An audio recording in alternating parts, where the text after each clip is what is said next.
This is episode 44 of Cinescope, and some things in here don't react well to bullets.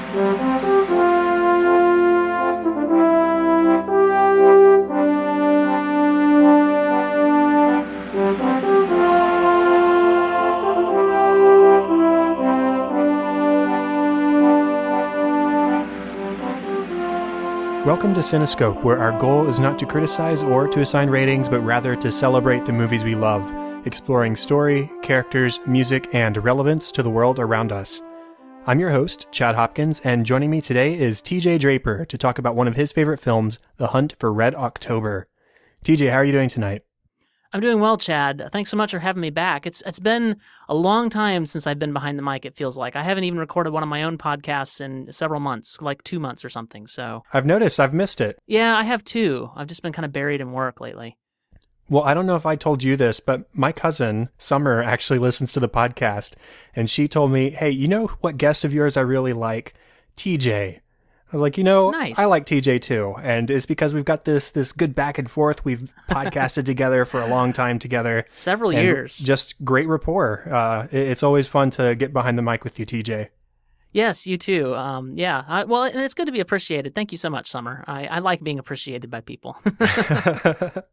Well, just for those of us out there who have not been listening and don't know you just yet, how about a quick reintroduction before we get started on our movie discussion? Sure. I'm, as you said, I'm TJ Draper. I am a web developer. I make things for the internet, as my Twitter profile says. I think it still says that. I make things for the internet, and I also create podcasts when I am able to. I'm in a little bit of a kind of a ramping up on a project, and Joe has also had a lot of stuff going on in his life. He's my co-host on my podcast, Retake. We've kind of put that on the back burner, but we're getting ready to plan some new episodes there for that. So I don't even remember. nightowl.fm/retake is where that podcast is at, and buzzingpixel.com is my website for my web development, and that's pretty much all I'm famous for. Awesome. And I look forward to Retake returning so I can hear more of you and Joe talking movies. Yes, me too. Well, let's just go ahead and jump into it. Are you ready? I am so ready, Chad. I was racking my brain. And in fact, I pitched to you first when you said, could you come be on the show again? I said, yeah, I'd love to do that. Let me think of what, something we can celebrate. And I thought, well, we could follow up on this deal that we did with Star Trek II, which is one of my favorite films of all time. But then there's other Star Trek films in that series. I wanted to kind of talk about Star Trek IV, but then I said that you should watch Star Trek III. Even though we're not going to talk about it, it leads in, it's kind of the bridge between Star Treks 2 and 4. And you're like, well, I don't really have time to watch two movies, like the drag that you are, Chad. So I said, well, okay, let's do something a little more digestible. Let's do something that I actually and it's kind of is fortuitous the right word? Basically, I watched Jack Ryan Shadow Recruit with my wife. I rewatched it, and she hadn't seen it before, and so we got it on Netflix DVD. That's still a thing, apparently. So we watched Jack Ryan Shadow Recruit, and I was reminded of how it has a good first two acts, is good Kenneth Branagh, stuff in there, but then the third act falls so hard on its face that it just completely ruins the whole movie. And so I kind of needed a palate cleanser, and for Jack Ryan, and The Hunt for Red October is the best definitive, it is the definitive Jack Ryan film in my opinion. And so this is great. This is kind of a fortuitous event. It is kind of funny because Jack Ryan Shadow Recruit is a movie that I don't remember much of, but that is one of the movies we talked together about on MovieBite back in the day. Did we? Yeah, that sounds familiar. Yeah, the show title, I believe, was something to the effect of I Am Russian or I Am Stoic or something like that, and it had me doing a pretty mediocre Russian accent. I remember that now, yes. And I think that film was much worse on my second viewing a couple nights ago. Sunday night, I think it was. It just falls so flat on its face in the third act, and none of it works. And my wife was like, what the heck is going on? I don't understand any of this plot, and half of the stuff they set up just doesn't go anywhere, and it doesn't do anything, and then it's all techno-babble, and then done. Yeah. And a van drives off the bridge, and then it's over. It's not a movie I've thought about revisiting, I'll put it that way, but maybe I'll rewatch it sometime and we'll see what happens. But Well, it's so disappointing, Chad, because the movie we're going to talk about tonight, this was really the start of the whole Jack Ryan kind of thing. Even though Alec Baldwin never came back as Jack Ryan, like it was the start of the franchise, really. right, it's the very first one. And it's still the best. Like they still haven't done, whatever. Harrison Ford is a fine actor. I think he was the wrong choice to play Jack Ryan in the other films. I enjoy them to some extent, but this is easily my favorite Jack Ryan film. Well, let's go ahead and talk about it. So just some stats behind the scenes kind of stuff. It was released on March 2nd of 1990 and was directed by John McTiernan, who also directed a whole lot of big 80s and 90s action films, including Predator, Die Hard with a Vengeance, Medicine Man, Last Action Hero, The 13th Warrior, The Thomas Crown Affair, Rollerball, and Basic. It was written by Larry Ferguson and Donald E. Stewart and was based on the book of the same name by Tom Clancy. The music is by Basil Palladores, who's not a composer I'm overly familiar with, but he's got quite a filmography behind him. Conan the Barbarian, Conan the Destroyer, Red Dawn, RoboCop, Spellbinder, White Fang, Free Willy, RoboCop 3, the live-action Rudyard Kipling's The Jungle Book, Free Willy 2, The Adventure Home, and Starship Troopers. The movie stars Sean Connery, Alec Baldwin, Scott Glenn, Sam Neill, Courtney B. Vance, James Earl Jones, Jeffrey Jones, Joss Ackland, Richard Jordan, Tim Curry, Peter Firth, Ronald Gutman, and Stellan Skarsgård. So what was your first experience with this movie? You just talked a little bit about your more recent experiences with the character, but what about the first experience with the character? So my wife introduced me to this film early in our relationship, and I don't remember, honestly, if we were still dating or if it was early on in our marriage, but she said, "Oh yeah," because as we were getting to know each other, it's like, well, here's some of my movies, here's some of your movies, and let's figure out which ones we have overlap with, that sort of thing. So she introduced me to this film, and I immediately fell in love with it. I was just at that time coming into a deeper awareness of film. I had just started working at a film company right before Rachel and I were married. And so it's a small film company, but the point is I was kind of really starting to get into film and learning how film worked, and I just loved this film, and I don't think I would have appreciated it so much when I was younger. But now learning how to appreciate film and to love film more, and the slow and steady pacing, but just constantly driving at the plot, but not rushing into the action and stuff. It's just slow and steady and so good. That was my first impression of it. And that I just love it. So for me, this was my first experience with the movie. Nice. You asked if I had seen this, and you acted pretty crazy whenever I told you I hadn't seen it before. Well, it's just because I love it so much. It's hard for me to fathom that you hadn't seen it. But funny story, back when I was in middle school, so 12 years ago or so, I had gotten my first iPod video, and I had somebody give me a super crappy digital version of this movie. And luckily, I want to say luckily, I never watched it because I can't imagine my first viewing of this movie being a low-resolution iPod video experience. But like you said, I don't know if I would have appreciated it back at that age. And so watching it today on a bigger screen, higher definition, I think was definitely the way to go. And I did enjoy it. It's a submarine film, and there's definitely a sort of, I don't want to say formula because it has a negative connotation, but there's just a style to submarine films. And it's exactly what you were talking about, where it's sort of slower paced, it's really pretty character focused, and it's just a slow buildup of tension and suspense until the big confrontation at the ending of the film. And I really enjoy that kind of film. I like the slower pace of action film rather than a lot of the bigger explodier action films we did get in the 80s and 90s. Well, and it's so easy to follow, but it's also so enthralling to kind of follow what's going on and what will Marco Ramius do next, and how is he going to handle this situation, and how is he going to defect when everybody's gunning for him, and all this stuff. And it's just really, if you're following the plot, if you don't have to have the flashy explosions to keep you satisfied, which I don't, then it really does kind of keep you, on the edge of your seat. I mean, obviously not after the first viewing, but on your first viewing, and I'd be interested to hear if that's the case for you as well. Because for my first viewing, I was really like, how is this gonna work? How is Jack Ryan going to get his point across? How is he gonna get the guy to be able to to defect when the nobody trusts anybody, and it's easier just to blow him out of the water because he may be a rogue mad Russian who's gonna blow nukes up nobody can hear his submarine, nobody knows where it's at, it's almost undetectable, and he's gonna blow everybody up. That's the fear, right? And so like it's just, I think it's thrilling, edge of your seat kind of stuff in a different way than filmmakers feel like they have to do now, where it's like, oh, let's see, a little bit of plot, explode. Here's a little bit more plot. Oh, boom, and yeah, this is so much better. Yeah, just talking a little bit more about the story. Connery's character at the beginning of the film, Ramius, he says something to the effect of submarine warfare is a game of chess. Mm-hmm. Or naval combat really in general, but especially submarines, because in chess you play your move, the next person plays their move, you play your move. It's a back and forth, and in submarine combat, these are not fast moving vehicles. You're not zipping through the water and zigzagging left and right super fast. It's very much turn-based gameplay, if you want to use that analogy.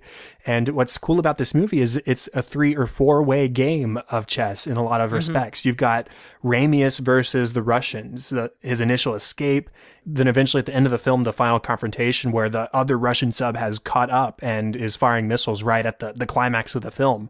Right when you think he's gotten away with it, here comes trouble. Then you've got Jack Ryan sort of versus the U.S. Navy, these people who are assuming the worst, which in a way it's their job to do. Well, it's prudent. Right, exactly. And he has to be the sort of voice of reason, or at least the voice of doubt. What if he's not the bad guy in the situation? And so you have to watch him carefully plot out his moves as he's trying to find the best route, to find the information that's going to lead to proving him right. Then you've got, on the whole, the U.S. versus the Russians. This is on the tail end of the Cold War. There's been the space race. There's been all this kind of conflict, not genuine conflict like head-to-head combat, but just who's going to blow who up first in a lot of respects. And so when this conflict happens and the Russians are saying that Ramius has gone renegade and is going to go blow up the U.S., and the U.S. is trying to come up with a different narrative for the situation.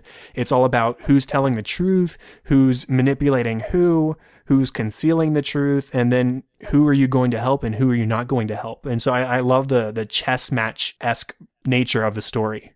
Yeah, and we really get some good chess play toward the end of the film too, where the Captain Tupolev makes his move, but then Ramius makes his move, and it's completely unexpected, and nobody thinks it's the right move, but it turns out it's exactly what saved them from the torpedo, and there's just some great play going on at the end of the film.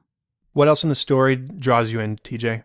Well, I think overall my primary like of this film, and it's kind of considered a what would you say, a right-wing, military kind of a film, and I suppose rightly so. But I love that this story kind of shows us that, yes, we have the normal, blowhards from the military that want to blow everything to kingdom come and sort it all out later.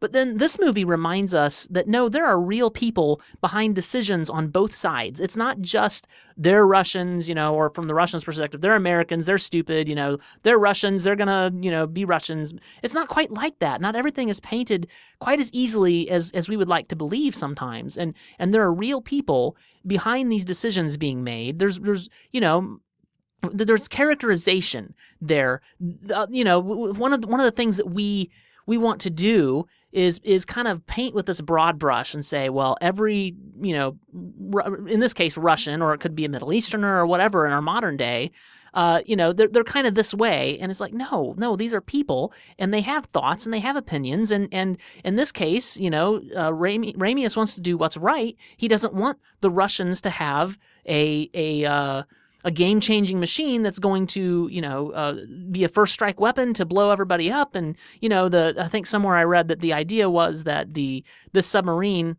this class of submarine, not just the Red October. Obviously, the Red October's design was that it couldn't be detected by radar very easily. But this class of submarine has the capability of destroying 200 cities, average size, American cities. And like that's something that Ramius felt was not good for the Russians to have. And so it's better characterization than what we think of of our enemy would be, oh well, they're just Russians and they're going to be Russians and we just need to blow them up. And translate that to the current political climate, I think works well too. Exactly. I don't have a whole lot more to add to that until we get into character discussion, but there was one sort of tidbit that I really appreciated both times it happens in the film, and that's at the beginning of the film when you're very clearly in the Russian sub. You're in the Red October and everybody's speaking Russian, you have subtitles, and then they make this very smooth transition from Russian to English. That was just like a small filmmaking technique that I really appreciated. And they did it at the end as well, when Jack Ryan and team have boarded the Red October, and it's established that Jack Ryan speaks a little bit of Russian, and so they make that same switch, and it really is just cleverly done. It's something small that I appreciated. Yeah, and then as far as what draws me in about the story, I love the plotting of the submarine battles. So the Star Trek film that we discussed, Star Trek II, it features a scene which is very much like a submarine battle, and I really loved that battle. And I think, as it turns out, I love the idea or the way submarine battles work. And the same way that we saw some of those great things about good submarine battles in Star Trek II, I think we see even more of it here, and the very slow and deliberate pacing, and Ramius having to be a step ahead of Tupolev, and all this stuff, like just the submarine battles, his calm, cool, and collected demeanor as he's straying way past the point on the chart, and that's how he's able to disarm the torpedo by letting it run into the side of the canyon, and all this stuff. Like I love the submarine battles; they're so great. Right, and that moment in particular when they're in this sort of underwater trench and they're having to make these zigzags while being chased by missiles, that really shows his skill as a captain, as somebody who has been in this industry for 40 years. He says he's been on the water for 40 years. Yeah. And the tension is rising. You can clearly see it in the eyes of his crew, and I'm feeling it as well. I mean, logically, I know, being a fan of movies and knowing how they work, that they're going to get out of it, but I don't know to what extent. I don't know if they're going to suffer some sort of damage or if they're going to get away pretty clean. And in the end, it's sort of both, and you're just waiting. Okay, when's he going to say it?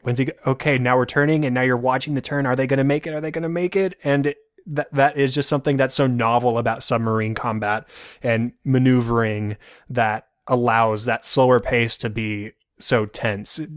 A phrase that I wrote down in my notes is action in tension.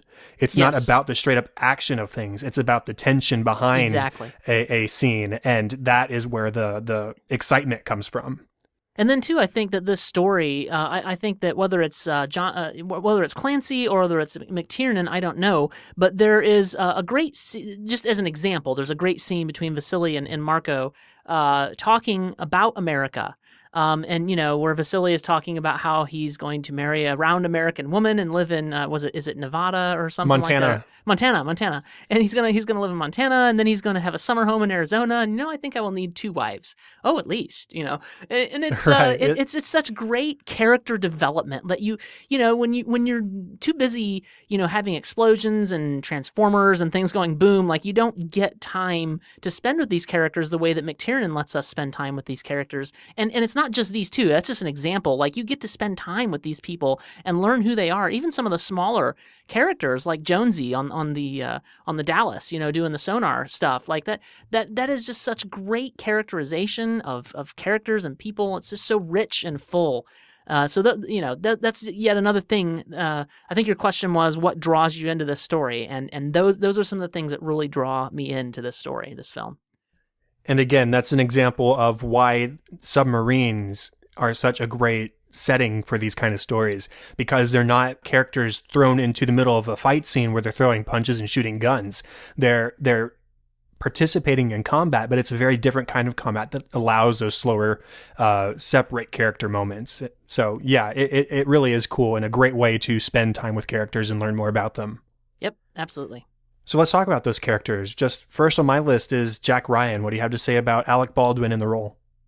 So he's actually second on my list. I was doing an order of favorites, but he is, of course, really good. I think Alec Baldwin, this is easily my favorite role that Alec Baldwin has done.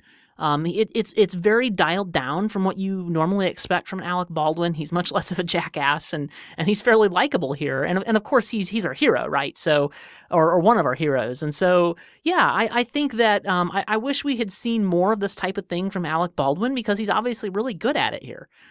Just like the way in the room when he's called in to brief the Joint Chiefs when he wasn't expecting to, and then he's sort of sitting there putting the pieces together, and all of a sudden he just slaps the table, and he uses a phrase that I can't use on the podcast, but like he yells that out, and then everybody's staring at him like, and he's put it together, right? He just now, it just clicked into place what's happening, and that really kind of sets our plot in motion that oh no, Ramius is defecting. Like, we didn't know for sure that's what was happening either up until that point. And he put the pieces together and it all made sense. And so, yeah, Alec Baldwin in this role is, I wish we had seen more of this out of Alec Baldwin's career. Because normally and maybe I just haven't seen the right roles, but normally when I think of Baldwin, I think of, the smart Alec, yelling guy. What's that movie where he's playing of course he's playing a bad guy. He always does. I'll think of it in a minute. But anyway, you talk about Alec Baldwin, I'll look it up. Okay.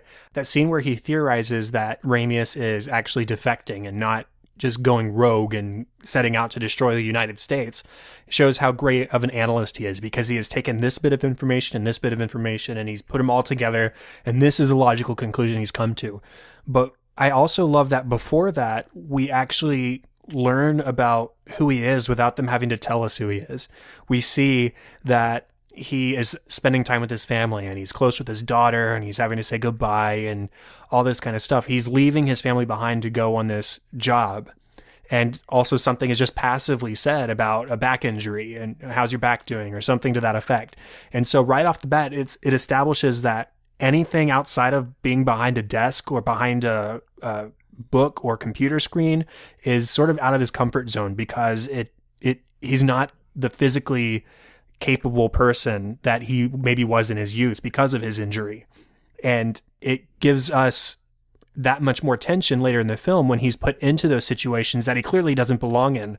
And it also shows his level of dedication, because he's so confident in his belief that Ramius is defecting to the United States rather than going crazy with a missile in a submarine. He goes beyond what is expected of him, and he puts himself into situations where maybe he's not going to come out okay on the other side, despite himself having this back injury and despite himself having a family that he could lose, or at least they would lose him if he was to not end up in a favorable position at the end of it. And I really appreciate his dedication that is displayed in those scenes. And there's something small, the idea of his fear of turbulence. The first time he's flying out from London to Washington, D.C., he's scared of sleeping on a plane because he doesn't like turbulence. He doesn't like the bumps as you're flying through the air. And by the end of the film, after he has jumped off of a helicopter basically into the freezing water where he'd only have 4 minutes to be rescued before freezing to death, and then after chasing this saboteur down a Russian submarine with the gun, he comes out on the other end, and he's sleeping like a baby on the flight at the end of the film. And it's a subtle thing. It just shows the growth he's gone on through the course of the film. And that's the great sort of character development that McTiernan does great in this film. Yeah, so the role I was thinking of was from The Aviator. I knew that I was going to kick myself, and I couldn't remember the name of that film because it's such a great film. He plays the Pan American Airlines or American World Airways founder, Juan Trippe. Yeah, and that's the sort of role I think of when I think of Alec Baldwin. But here, obviously, yeah, a role that I wish we'd see more of, as I said. Right. And I also like the dynamic between Ryan and the other people he's interacting with, because earlier on this podcast, we talked about Crimson Tide, which is another submarine movie. But in that one, the central conflict is between two commanding officers, and they're fighting over sort of who knows how best to react in this situation. And neither of them are wrong per se. It's just which one comes up victorious in the end. Here, he's not a naval officer. He's not in command of a vessel. He is working on a gut feeling and experience in the data of things, yes, but he has to find a way to prove that he knows Ramius and knows how he's going to respond to different situations and his motives and all those kinds of things, enough to convince these experienced sailors and these experienced captains, in order to convince them that he's correct and that their lives aren't at stake with this guy. Yeah, and it's a risk to take for them too. I mean, because all their experience and everything that they know tells them they just need to blow the sub up and deal with the fallout later. Like, right, and their orders that's too. Right, that's their orders too. So yeah, I appreciate all of that stuff that's packaged into Jack Ryan as a character. Yeah, absolutely.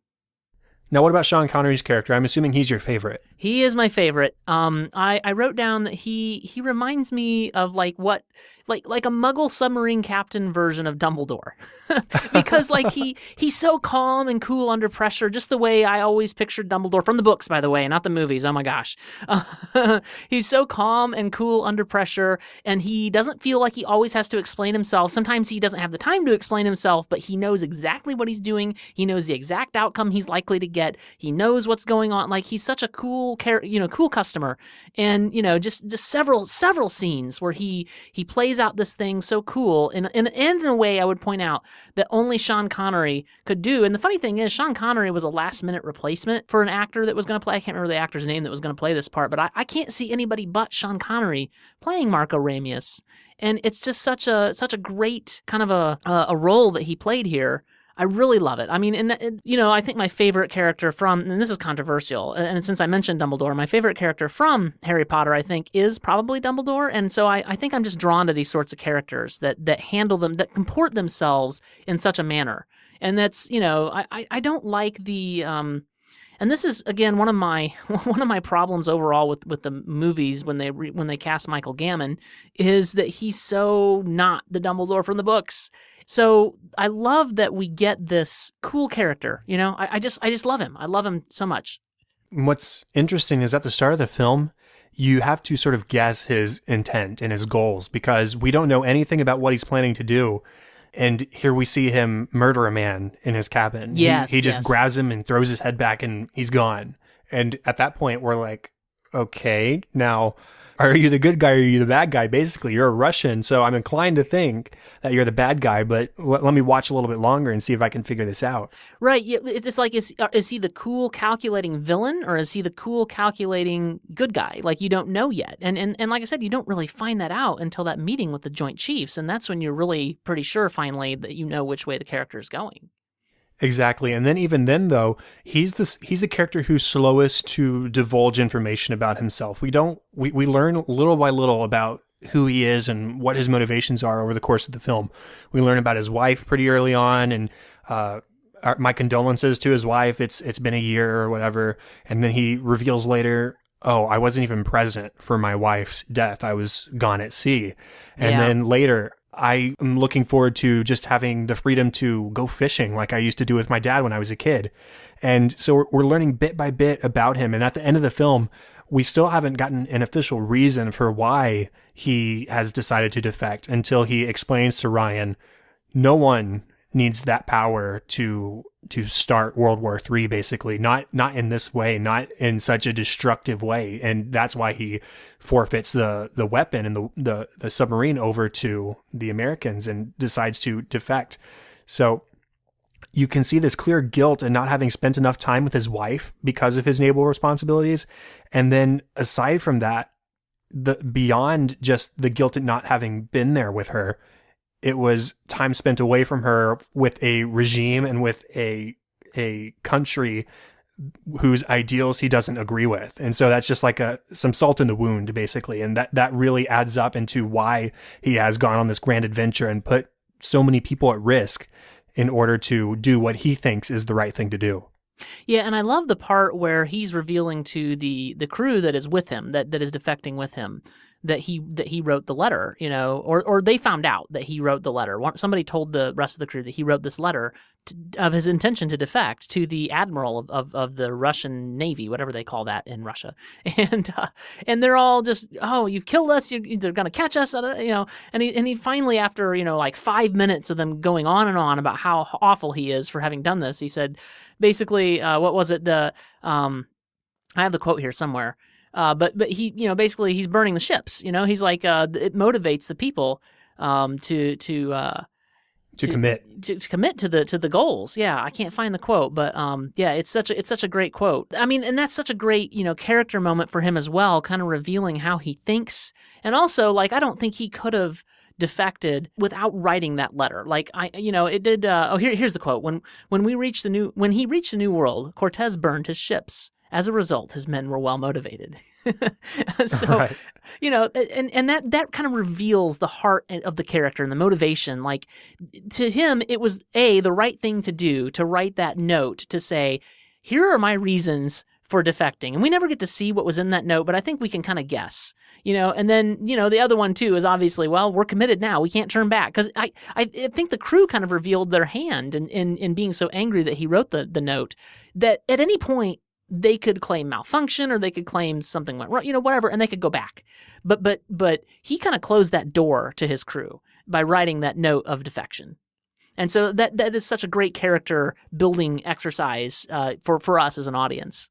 Right. He's tactical. He's extremely tactical. And that Very. is one of the many ways in which it's shown how tactical he is outside of a moment of combat, outside of navigating the submarine through this trench. It's just a move that's going to guarantee the support of those people who claim to have already supported him, but who might have had a way out if he hadn't blocked that way, basically. Yes. Now, another character I had mentioned was Vasily, who's played by Sam Neill. Mm-hmm. And I think this is probably the only other film I've seen Sam Neill in aside from Jurassic Park, which seems crazy to me. And I haven't looked for sure to see if I've seen him in anything else. But I liked him here. There's a great 13-episode television show called Alcatraz, and it ends on a cliffhanger because they were obviously expecting to go on. But it is worth watching, and it features Sam Neill, and I think you should watch it. Okay, I'll check it out because I really liked his character here. He's such a great guy. He is, and he was actually probably the character I felt most attached to. He wasn't maybe my favorite character, but he's the one who I sympathize with the most. Yes. At first, I sort of questioned, why are you sticking with this Ramius guy? What in him makes you follow him? And one, I think they've obviously worked together for a while. They have a closeness and just experience together. But then we have the scene where they're together in the cabin, and he says, it's what you were talking about earlier, where he says, I think I will live in Montana. I'm going to have 2 wives. And in the winter, I'm going to go down and live in Arizona. And he has envisioned this life for himself in America because the wall hasn't come down yet in Germany, and it's still a communist regime, basically. Yeah, the film is set in 1984. So this is definitely right at the height of the Cold War. Exactly. And so he's envisioning this life of freedoms that he would never have if he stayed in Russia. You see his aspirations in this life he has envisioned for himself.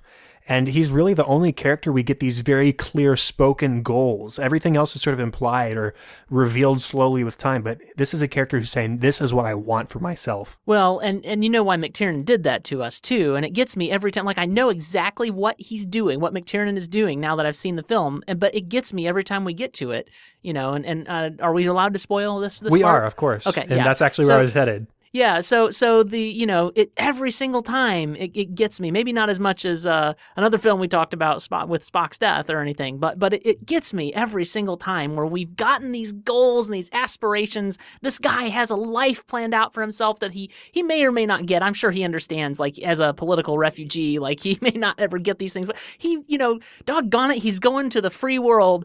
And it gets taken away from him, and it's so, I would love to have seen Montana, and it's just so heart-wrenching, gut-wrenching, Chad. Yeah, that scene really got to me this viewing. I didn't see it coming, and when he said, I would have liked to have seen Montana, it tore me open.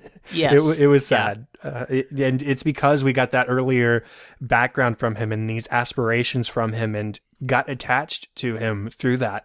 And to see in the moment of his death, that's what he thinks about, and it's gone. And it's sad. Yeah. But yeah. It's a big testament to how likable he is as an actor and how well written he is throughout the course of the film as well. Yeah. Again, following the theme, all these characters, but especially Vasily, I think they're all exceptionally well-written characters. Yes. Any other characters you want to talk about? Stick. I mean Bart Mancuso. Tell me you've seen Daredevil. I have not. Are you talking about the Netflix series? Yes. Oh man, what is wrong with you? Yeah. So Stick from Daredevil makes an appearance here. Obviously, much younger. This is Scott Glenn's character, Bart Mancuso. He's the captain of the Dallas, and he's the cautious, submarine captain. He's suspicious of Ramius, and then he gets his orders, and he's suspicious of Jack Ryan. But he, at the end of the day, he kind of comes around, and then he has this great scene where, because Jack Ryan and Ramius are off to find the saboteur on the Red October, that he has to take command of the Red October, and so he has his moment to shine there, and he had a couple other shining moments as well.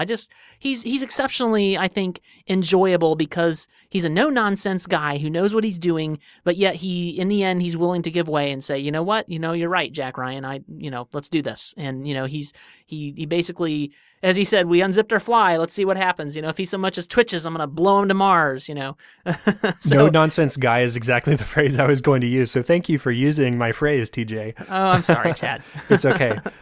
But you summed it up. He's a fun character because he is no nonsense. He's there to get the job done.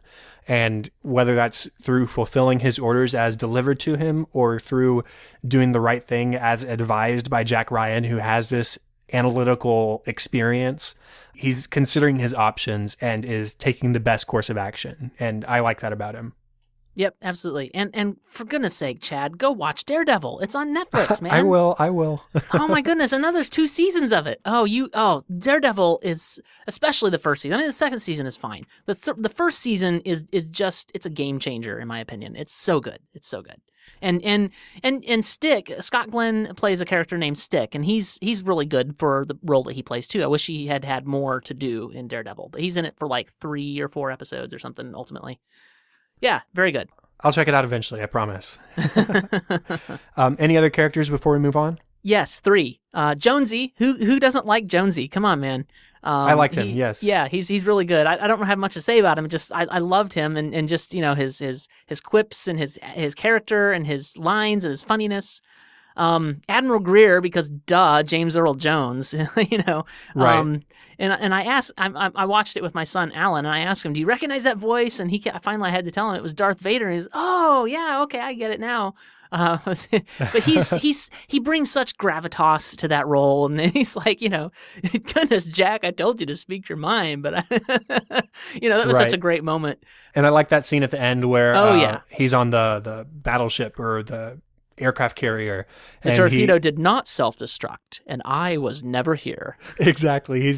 I was never here. Ooh, just that kind of character. Yeah. I'm here off the record kind of thing. I like that. Well, James Earl Jones actually plays Admiral Greer, I think in all 3, at least 2. I think Admiral Greer is in all 3 of the movies, but I'll have to revisit the Harrison Ford movies now. But yeah. Oh, that's cool. I didn't realize there were any overlapping characters played by the same actors. Yeah, it's supposed to be in the same series. The studios decided to replace. They could get Harrison Ford, and he's a bigger draw than Alec Baldwin was, and so they got him. And that was stupid. It irritated me. But but anyway, yeah. So he plays Admiral Greer in other Jack Ryan films as well, and he's kind of an anchoring, like he's really high up, and he's kind of an anchoring presence, and so it's a great. Yeah, I mean, he's a good character. And I also want to throw out a mention of Jeffrey Pelt, the National Security Advisor, the late Richard Jordan. He's the one who is he's a politician, so what does it say? Which means I'm a cheat and a liar, and when I'm not kissing babies, I'm stealing their lollipops. But it also means I keep my options open. So he's actually he was from, I think, was it Boston? I think he was from, but he does a great, like, it sounds like a Mississippi accent, I think. So yeah, he, even though he said he was a cheat and a liar, he's actually a really likable guy in this movie. Yeah, I liked him just fine as well. And then I guess I can at least mention Tim Curry, who's a great character actor, and he's got these big wide eyes the whole time. He's not quite crazy in this role like he is in a lot of other ones, but he's a great presence on the screen. And I didn't mention it earlier, but at the end of the film, when the big submarine battle is happening, but basically between the 3 vessels, you have the Russian crew that they have tricked into thinking that they are going to sacrifice themselves in order to save the rest of the crew. And they're sitting on the carrier looking down, and they're cheering or they're mourning in response to what their envisioning is happening below the water. Right. Yeah. And that's just a fun little scene, and Tim Curry's visible on that, and he's told Ramius that he's going to get the Order of Lenin for this, and they obviously have them completely fooled. Yeah. Was he the character? I think Tim Curry's character was the one that said when the Dallas emerges from the water in that emergency, thing where it pops up out of the water. I think he was the one that said, the Captain Ramius, scared him right out of the water. Right. It was either him or one of the other crewmates nearby, but he was definitely there for that. Yeah. Well, cool. Let's go ahead and talk about the music a little bit. And I don't have a whole lot to say about the music this time around, just because I've only have the one viewing under my belt and I'm not overly familiar with it otherwise. But something I really noticed was the use of this really Russian sounding music, this authentic Eastern music to contrast the idea of nationalism. All these crewmates who are at the beginning of the film singing the Russian national anthem or whatever it is they're singing. It's very tied in with their identity as Russians, versus at the same time Ramius defecting from Russia. So it's this really cool contrast of nationalism versus, I guess, anti-nationalism in that case. Yeah, I mean the score is kind of, I love all the parts that have the Russian, like it's the vocalized, but it's not, there's not words. What do you call that? You're the music major, you should know this. It's just choral. It's choral Russian music, and I love that. There are parts where the music kind of strays into this more bridging the 80s and 90s feel a little bit too much that I don't care for. And it's not a score that I can actually, it works well for the movie. It's not a score that I can listen to. I've tried, but I just can't do it. It's not a score I can listen to on its own, but it works well in the movie, and especially the Russian parts. I love those. Yeah, I noted that as well. It's very much sort of bridging the 80s, 90s action adventure film gap. And like other submarine movies typically have, it's got some smaller elements of horror film music, just because they're isolated environments and the tension is high. And so anything they can do to ramp up that suspense and that tension with just the sounds they're going to do. And that was part of the score, I think. It was also part of the sound editing, which this film won the Academy Award for.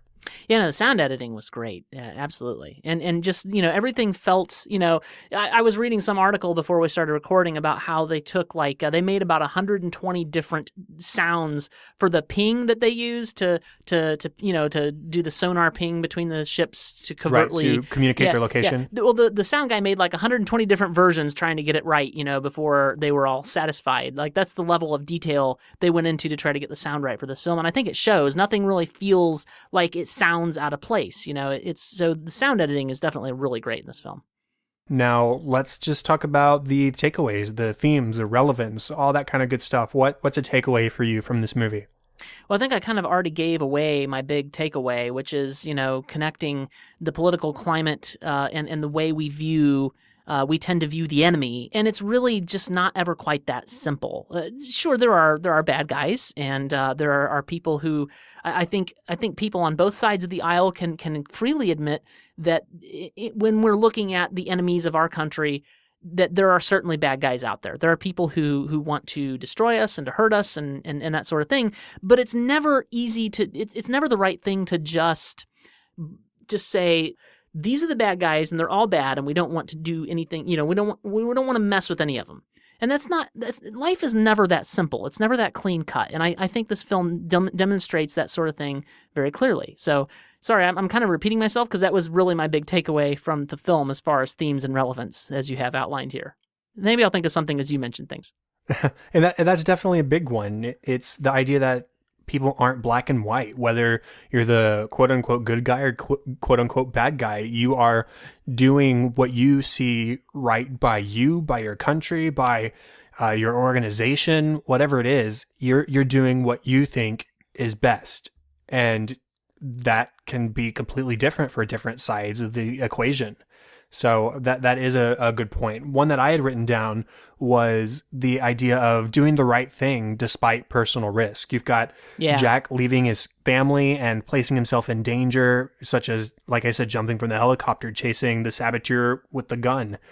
You have Ramius, who's not allowing this powerful weapon and vehicle to be in the hands of the Russians. You've got Mancuso listening to Ryan despite his direct orders. Yep. He's been given orders, and technically going against orders, you're not supposed to do that. But he does it because Ryan has convinced him that it's the right thing to do. And then you've got Ramius's crew and his officers following with him despite the obvious risk of getting caught and what would happen if the rest of the crew caught whiff of what they were trying to organize and get accomplished. Yeah. So everybody's putting themselves at risk in order to do what they see is the right thing to do. Yeah. Yeah, that's a good one. And then another one I had written down was teamwork. One of my favorite scenes of the film is that ending climactic submarine battle. And it's not in that moment about Ryan and Mancuso and Jones being American and Ramius and his crew being Russian. It's just these people are unifying to overcome their adversaries. You have Ramius getting shot in the shoulder and incapable of basically commanding the submarine at that point. And so Mancuso steps in and he takes control of a Russian vessel, not in a malicious way, but to protect all of them.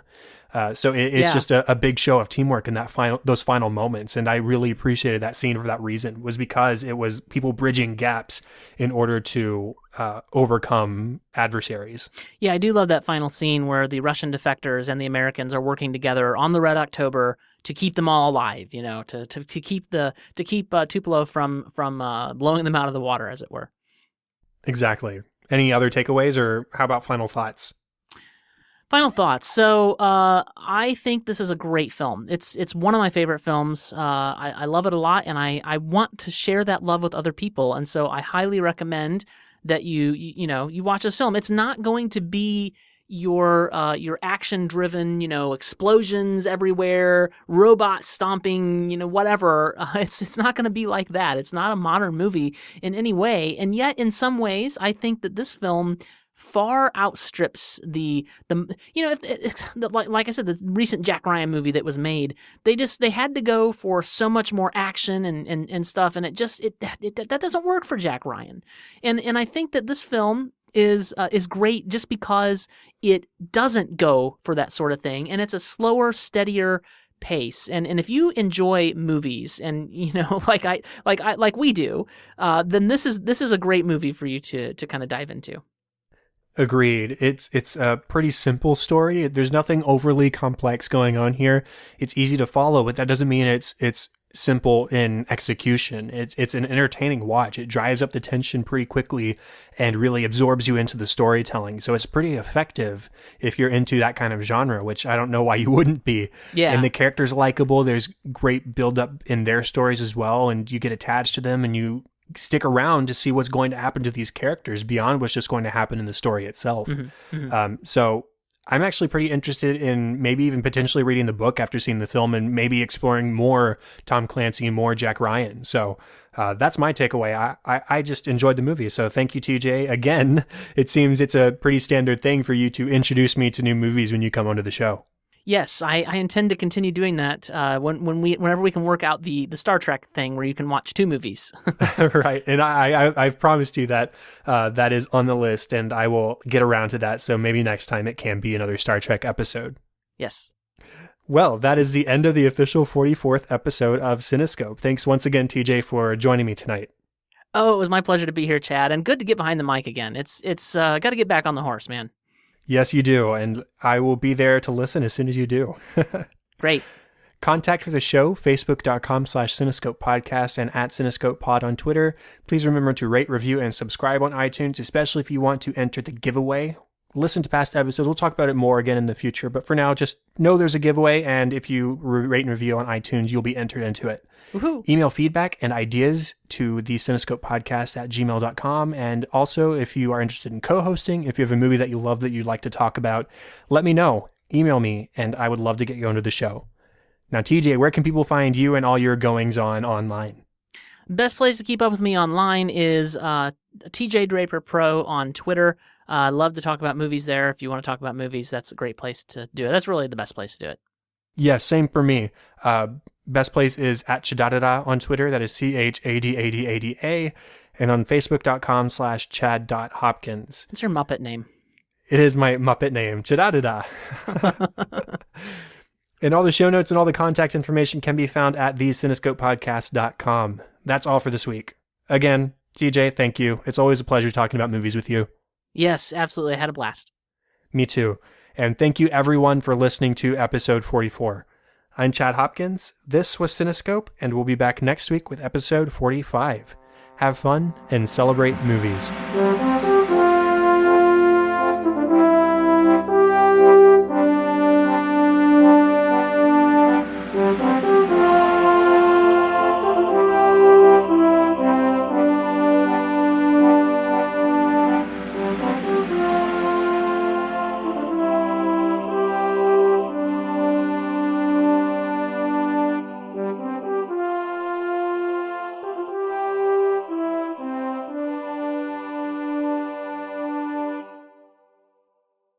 Well, cool. I think that is the end of the official 44th episode of Star Trek.